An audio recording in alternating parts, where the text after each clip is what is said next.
Good morning. Welcome to Business Brew, the podcast brought to you by BUSINESSiQ here at the Northern Echo. A very special edition today. We're here in association with Joslin Rhodes, pensions and retirement planning firm in Stockton, and lucky enough to have for a good half hour's chat now Neil Parker, founder and CEO. Morning, Neil. Are you well? I'm very well. Thank you very much, Michael. Good. Listen, just introduce the company to us. Tell us a little bit about Joslin Rhodes. Yeah, sure. So we've been on Teesside for 23 years now. Actually, no, coming up 24 years. So we've been around for quite a long time. We're down at Preston Farm, and we provide a pension and retirement planning service for the good folk of Teesside. That's our specialism. Super. And how's business? Everything going okay at the moment? Are we all queuing up to plan our retirement, or? Yes, it tends to go in cycles throughout the year. It's always interesting that the longer that people have off, the more thoughts turn to retirement. So after Christmas, we get a bit of a rush because everyone's had a good few weeks off over Christmas, and January comes around and people start thinking, oh, do I have to go back to work? And they start asking themselves the question, maybe I could retire. And then we get another splurge after the summer, because they've all been off on the summer holidays. Everyone's had a couple of weeks off work, and again, that lethargy for going back. So we got the peaks and troughs throughout the year. I suppose one of the bigger challenges for you guys is that people don't know what they're going to do with their pension sometimes. I mean, I'm a perfect example. I'm 64 now. I know that may be difficult for you to believe, Neil, but I'm 64 now, so I'm obviously thinking in that sort of way. But as far as I'm concerned, retirement might just be a bit more of doing the garden and the odd day out. So the idea of needing to financially plan, it is lost on a few people. Do you find these often your clients coming through the door and say, I really don't know what I'm going to do? Yeah, I mean, there's a joke in our profession that people will spend more time planning and preparing for a 2-week summer holiday than they will for a 35-year retirement. Yeah, absolutely. It's so true. And yeah, you get different characters coming through the door. There's those who are quite youngish, maybe he's in the 40s and starting to think ahead. You get some guys kind of approaching a statutory age, approaching 65 or something like that, and kind of aware of the state pension and things like that kind of come in and start asking questions. Sure. And you get, I've had guys come in who say, look, I finished today. I literally walk out my job today. The employer said I've got to go. I've got an hour to fill out my pension forms. What do I tick on the box? You've got an hour. You've had 40 years to think about this till the last hour. So there's all different levels of preparedness. And what we find is that people tend to come to us with technical questions, Mike. They kind of got a Tesco carrier bag with all of the pension documents in, and they're rifling through them all, and they're like, what do I do with this? And should I move this to here? And how do I take it? And can I get my tax-free lump sum? And they get very embedded in technical. They're looking for technical answers, but they don't know what the questions are. So we spend a lot of our time sitting people down and saying, right, great, yeah, we'll have a dig through that, don't worry. But just for now, just pop that to one side, because you keep talking about retirement. Tell me what that looks like for you, because it's just a word. Retirement is a word, and it can mean a million different things to a million different people. So that's our first question. What does retirement look like to you? And you can see that somebody who a minute ago had 1,000 questions and was very bubbly, all of a sudden looks at you with a blank expression, because they've never actually thought that bit through. So that's where we start. And it's like, right, look, let's just sketch out what it would look like. What do you want in your life? What would you have out of your life? And it's only once we've agreed or set out what this vision of a great retirement actually looks like that you can then go back and start looking at the technical questions. Because if we don't know where we're going, any road will get us there. We've got to know what the end vision is. A bit like an architect sitting with a client and saying, look, how do you want to live in this building? Because I can design you 1,000 different buildings, but how do you want to live? What does it need to do? Who's going to be in it? How does it need to work together? And then I'll do the technical drawings to support that vision, not the other way around. Yeah, I mean, that's opening up a whole sort of interesting thought for me, and that you guys obviously have, you and your team of sort of the financial expertise, clearly the training, the skills, do the options.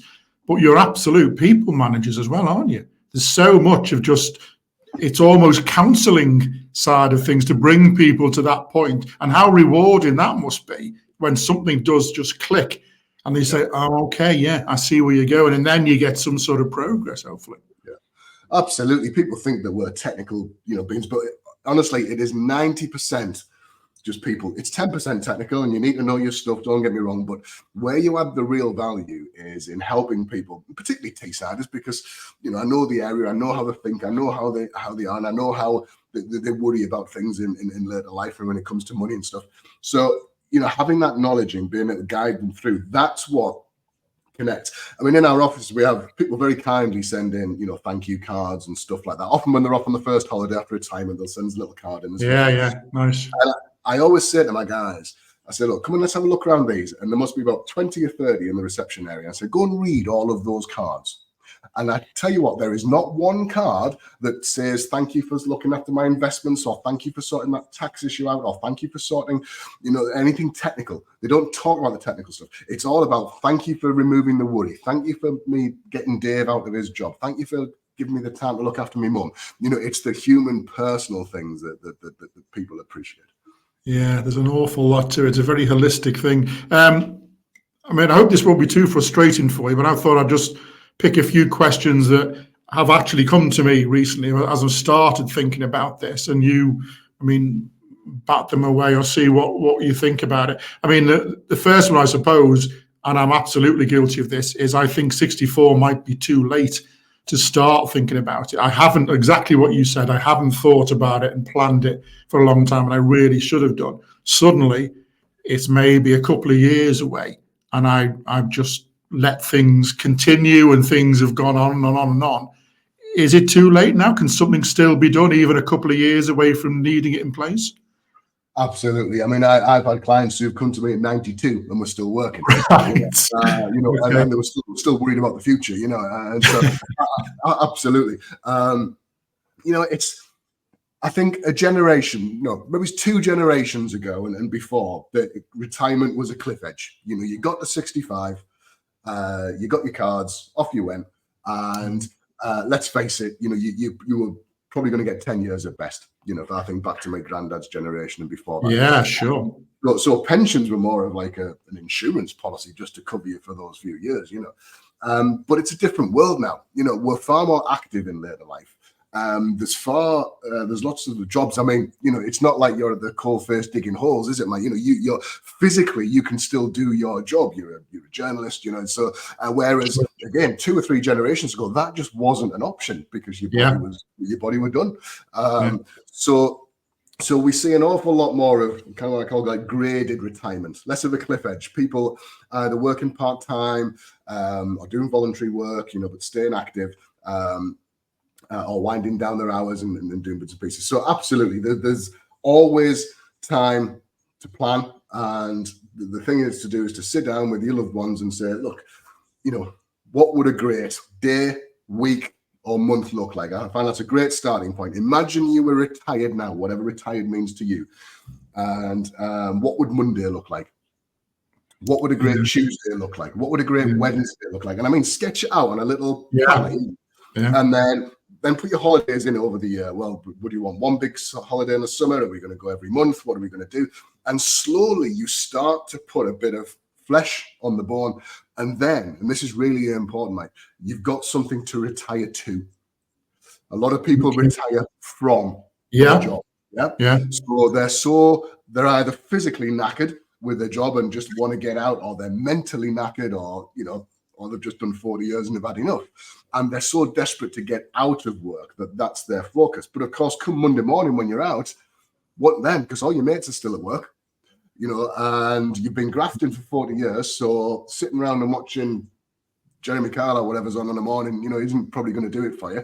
What are you going to replace the 40 hours with? Now, some guys have a plan. They've got something to retire to. They've got hobbies, or they've got responsibilities or projects that they're looking forward to getting onto. But I see lots of guys who retire with just a vacuum after them.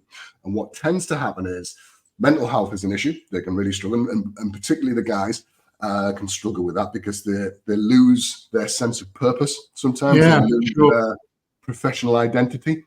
So if I'm not Bob the plumber, what am I? That's what I was known as for 40 years. What am I now? I'm just Bob. And so we have this thing called I call it the wheel of work, which is probably useful to walk you through. So it's a list of 12 issues that people tend to struggle with when they are approaching retirement, because it's a change in relationship with yourself, with your work, with your family. All of those relationships change in one go, and different people adapt to it in different ways. So the first thing that we look at is professional identity. How tied up is your identity with your work? Now, if I go to a barbecue, I'm introduced as, oh, this is Neil, the pension man. I'm Neil, the pension man. And if I'm not the pension man, then what am I? So people can struggle with that. The next thing that we struggle with is routine and structure, or lack of routine and structure, because work forces us to set the alarm in the morning. We get up at a certain time. We have our routine. We go to work, and that is all imposed upon us, for us. So we don't really have to think about it. And yet when that is taken away, some of us can struggle to put a routine and structure back in. As human beings, our mental health doesn't do well when we lack routine and we lack structure. So some people struggle with that. Some people struggle with the social hub, because many of us have friends at work. And for some of us, our entire friendship circle might be fascinating. I see a lot of differences between men and women in this particular area, because men, we tend to create friendships over tasks, over things. We bond with people who like technical things that we like. So, and that's where our friendships often come from our work environment. So therefore, when we leave that work environment, we also lose all of our relationships. If I'm an engineer and I enjoy a connection with my engineering buddies because we talk the same language and we do the same projects, and all of a sudden I've lost access to that can be very difficult for me. And especially men who we tend to struggle to make connections with people outside of work. Whereas women, my wife can go to the supermarket and come back with 3 friends, because women are far more communicative and develop relationships without the need for that. So that's a particularly a difficult one. Go on. I was just going to say that what's coming across is that it's trying to strike a balance, particularly for you guys when somebody does come into your offices, between sort of fear and excitement, because you want people to be quite excited about their retirement, the possibilities, but then they're going to be coming in and think, oh my, and as you say, all that social side is a huge thing, and the structure that it gives. So they're going to be coming in saying, I don't know what, and there's going to be that element of, they're going to be frightened about it, aren't they? Yeah, and a lot of people don't think this through. They think it's all about the pensions. They're obsessed with the technical detail and the pensions. How do I get a good deal on getting my pension? And naturally, yes, you've got to sort that out. We've got to make sure it all works financially. But trust me, 99% of the problems that we deal with people are all the human side of things. It's not the technical side of it. And it's just getting people to put the thought in, because like I say, it changes relationships in every single area of your life. If you're married and if your missus is used to you going out the house every day at 8 o'clock and not coming back in till 5, and then all of a sudden you're in and kicking it. I know myself, if I'm off for a week, and I'm a bit bored and I'm in the kitchen and I start organizing things, she's like, get out of my bloody kitchen, you're not messing with my structure routine. But so it's not just you, it's impacting on those that are around you. It's changing their structure and their routine as well. So there's so much to think about. Okay. So I've had a fairly normal wage through my career, okay sort of wage, nothing sensational. I'm going to get a company pension. I don't need to do any planning, because just that sort of general income, that'll be fine. I've got no major plans. We're not really big travelers, let's say, we're not moving all over the country and across and abroad. Therefore, I don't need to put a plan in place.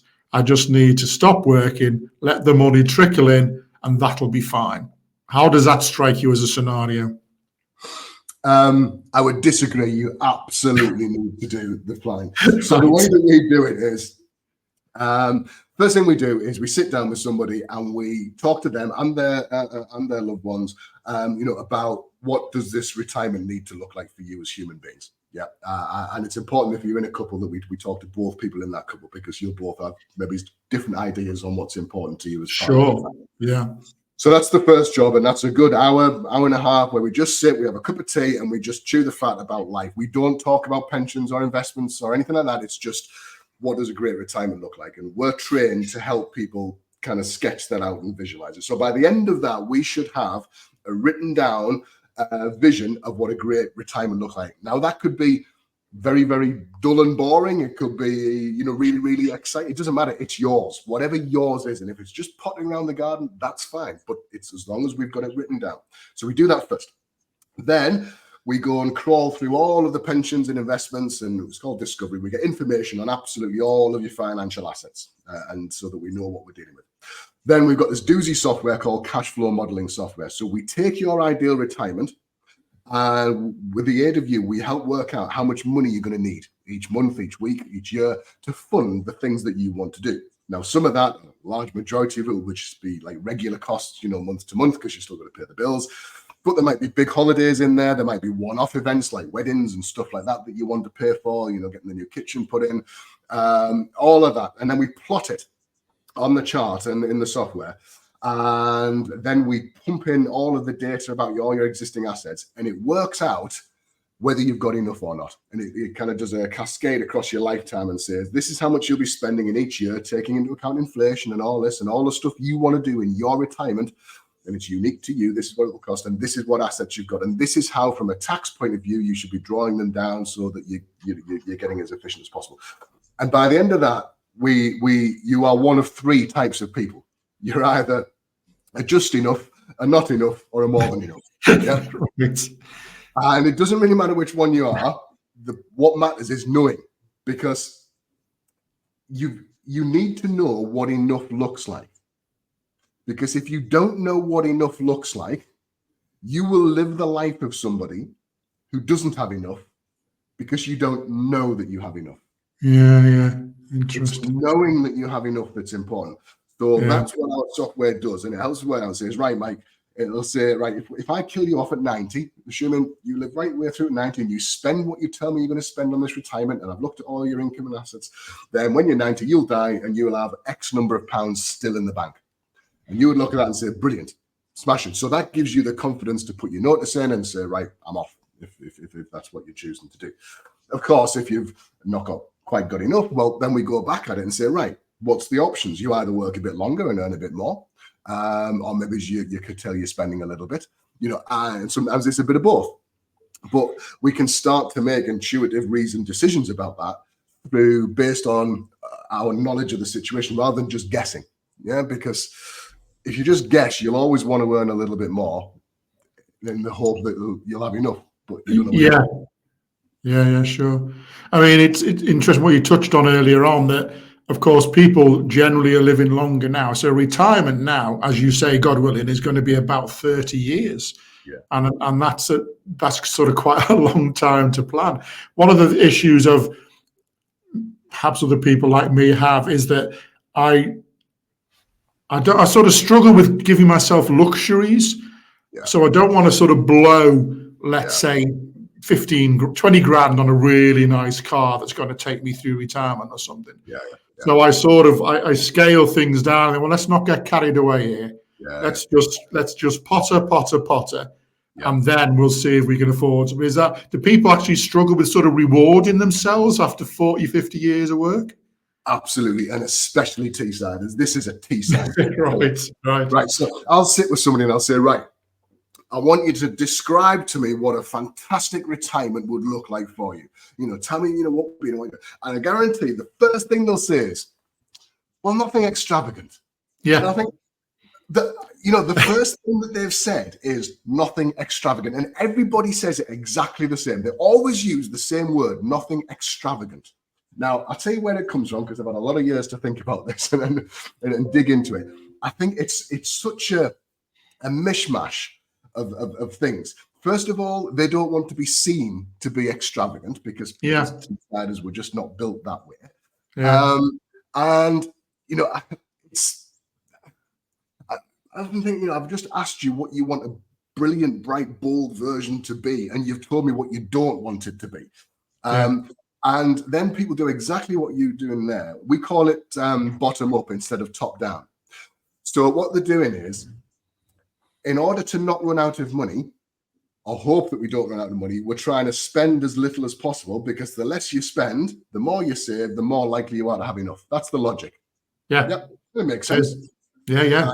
And say, if you do that, you will die with a load of money in the bank that the tax man will take off you when you could have spent it. So our job is to get people spending their money.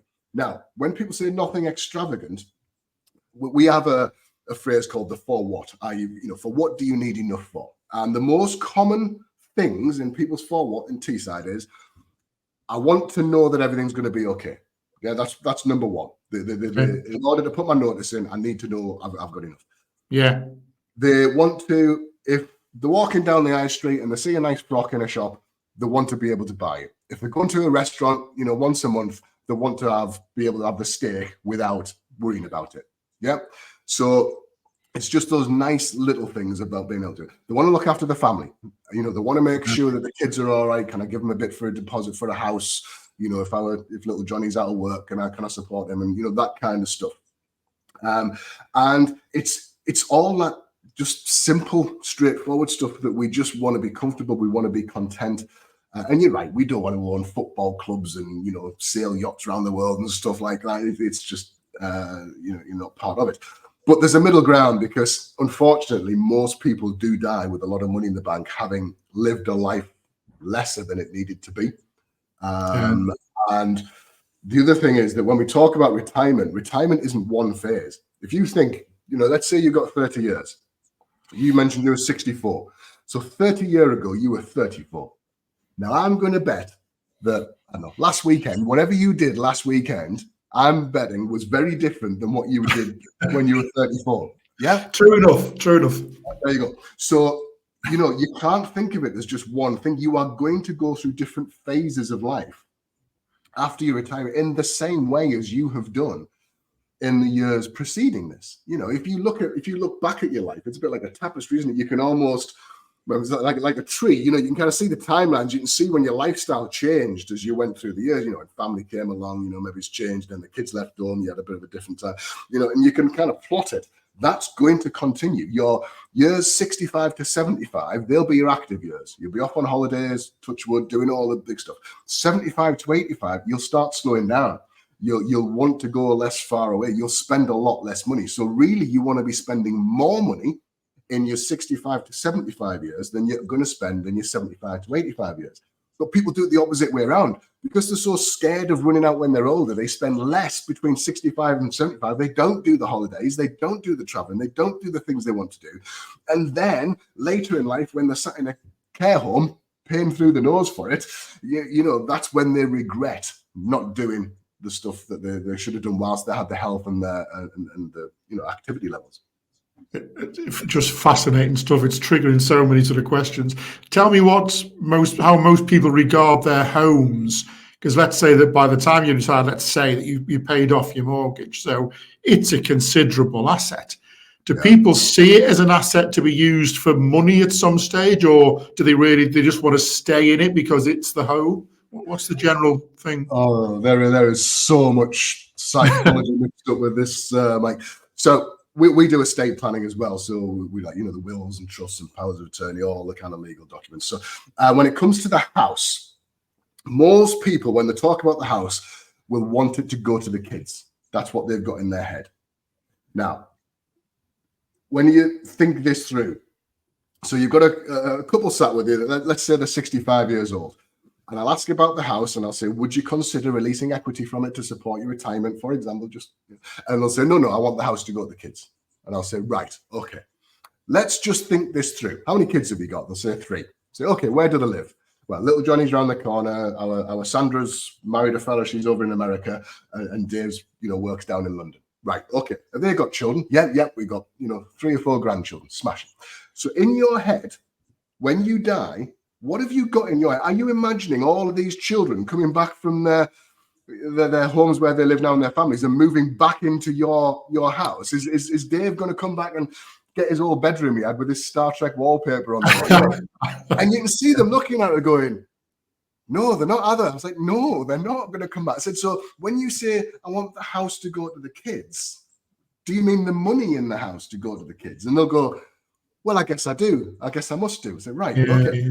So that's one thing. So we want to leave the money from the house to the children. Now, where does that come from? This comes from, if you think about it, 3 generations ago was the first time the masses, the working classes, owned property.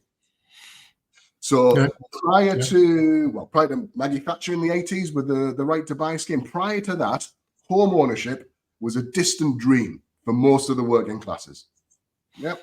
So my granddad was a fitter at ICI, or a fitter's mate actually at ICI, and after the war he got a job there, and I think it was in the 70s, late 70s, early 80s. He was living in Thorntree, and they got the opportunity to buy their own home at a discount, buy the ex-council house, which he did.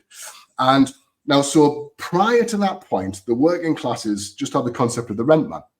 You know, Friday afternoon, knock on the door, rent man here. Yeah. And there was always the fear of the rent man, because it wasn't the protections you've got now. You know, if you didn't pay the rent, well, you were out. So that's what, you know, that generation have got in their head. So when they were able to buy property for the first time and own property, that was a dream come true. We don't appreciate now what a difference that was for them. So at that time of life, it was very much a case of, this is now a family heirloom, this house. This family heirloom must pass down the generations so that none of my children or grandchildren ever have to, you know, live with the rent man. So that's how it was seen. And that's why people are so precious about their homes for the generations that we're dealing with now in retirement, because it comes from that. And then in addition to that, you've got the whole thing of when they were offered the opportunity to buy the house, you either continued renting off the council or you could get a mortgage and buy the house. But it was slightly more expensive to get the mortgage and buy the house than it was to continue renting off the council. And of course, if you're renting off the council, they still did all the repairs and the maintenance and such like. So some people said, I'm not going to buy my house. I'm just going to continue renting. And others said, I'm going to put the extra into my house. And the unwritten social contract that was made with society was, by buying your house, you will have something to pass down to your children. That was the social contract people entered into. But what's happened now is with the care fee situation, so that person who bought their house, paid the extra mortgage, did their own maintenance, looked after the house, is now in a situation where if they go into care, the local authority is going to take that house back off them and use that money to pay for their care fees. Whereas Bob, who lived next door, who didn't pay the extra, didn't look after his house, didn't do all the maintenance and repairs and preferred just to rent off the council, he gets his care fees paid for by that very self-same local authority. So people feel as though that social contract was broken, you know, that what they were promised is no longer there. So when you put that in the equation as well, you can see it's a really heady mix. It's a very emotional mix when it comes to people's houses. And we spend a lot of time trying to disentangle it and get people to see it for what it is, rather than what their emotional ties to it. I mean, it's almost, I mean, correct me if I'm wrong here, but somebody could come into you guys just for that sort of conversation and say, look, that's been smashing. Thanks very much. I'll go away and think whether I want to do financial planning. Do you mind that? Do you mind if you just sort of kickstart the journey and then? Yeah, people. I often feel we're, I think, is it catfishing is a phrase now, with all the kids. I do feel we're a bit like that because, you know, if you go on our website, it'll talk a lot about pensions and investments and stuff like that. And people come to see us about that. But our first meeting is that bit of a catfish because we don't talk about that. We talk about the human stuff behind it. And it's a real light bulb moment for a lot of people. They're like, right, I get it now. You know, I thought I was coming in with a pension question and you're actually sending me away with a life question in my head that I've got to go, I've got to sit with my family and think through. So people often come to us in installments. You know, sometimes you get a client who rings up and you go on the record and they came in 10 years ago and then 5 years ago. 3 years ago. You know, they keep probing and testing, you know, and then eventually they get to the point where they're ready to make decisions. So, but that's life, you know, we're human. We make decisions in installments. We sometimes need to get comfortable in a certain place before we can move to the next place in our heads and the next place. Yeah, absolutely. Look, so much to think about. I just want to throw you one last one, which is to move things just for a moment away from old blokes like me. How young should you start thinking? People are going to think, okay, I'm starting to earn a really good wage at maybe 25, 26, 27. I don't want to be thinking about pensions then. I want to live my life. What's your general advice? Should you really push yourself to start planning sort of what might seem ridiculously early? Yes. Yeah, right. Time is your best friend. I mean, if you're focusing just on pensions and getting a return on your pension, time is your best friend. If you start at 16, putting money into your pension, or 18, if that's when you start work, whatever it is, and you're putting money into your pension, it will be worth substantially more than if you don't start until you're 25 or 35 or 40. Time is your best friend. Even just putting £50 a month away from 18 and then index linking it so it goes up each year, just in line with inflation, you'll have well over £1 million in your pot when you come to retirement. If you do that, if you index link it and you put that in from 18. And that, if I could give people one bit of advice about pensions, it is tick the index linking box on your contribution form. So you pay £50 a month this year. Next year, it'll just go up to £55 a month. You won't notice it. Trust me, you won't even notice. The year after, it'll go up to 60 and then 66. And you just won't notice. If you leave it and say, no, I'm going to pay £50 a month in, I see people coming back into me who are 45 years old. And they say, I've been paying into my pension. I say, great, how much are you paying in? They say, £50 a month. I'm like, well, you're earning all this money, but you're paying £50 a month in. Yeah, and they're saying, is this going to replace my salary? Like, no. You're earning that now, and you're putting 50 quid a month in. Whereas if they just index linked it, it just takes the work out. Because look, nobody wakes up on a Saturday morning and thinks, you know what I'm going to need to do today, love? We're going to ring the pension company and increase my pension contribution. So, time and index linking, best friends. Look, just absolutely fascinating. I thought I was starting to get my head around a lot of it, but the sort of things you're talking about, those bigger life questions, I find them absolutely fascinating. And I think the insight you've given into that is absolutely valuable. And I hope what this has really done for people is just spark a little bit of a thought about, oh yeah, I hadn't quite thought about it that way. And maybe then they start thinking, put a few things into place, and then, a lot of people's lives in 10, 15, 5 years' time are going to be just that bit smoother, that bit more achievable. Neil, thank you so much for your time.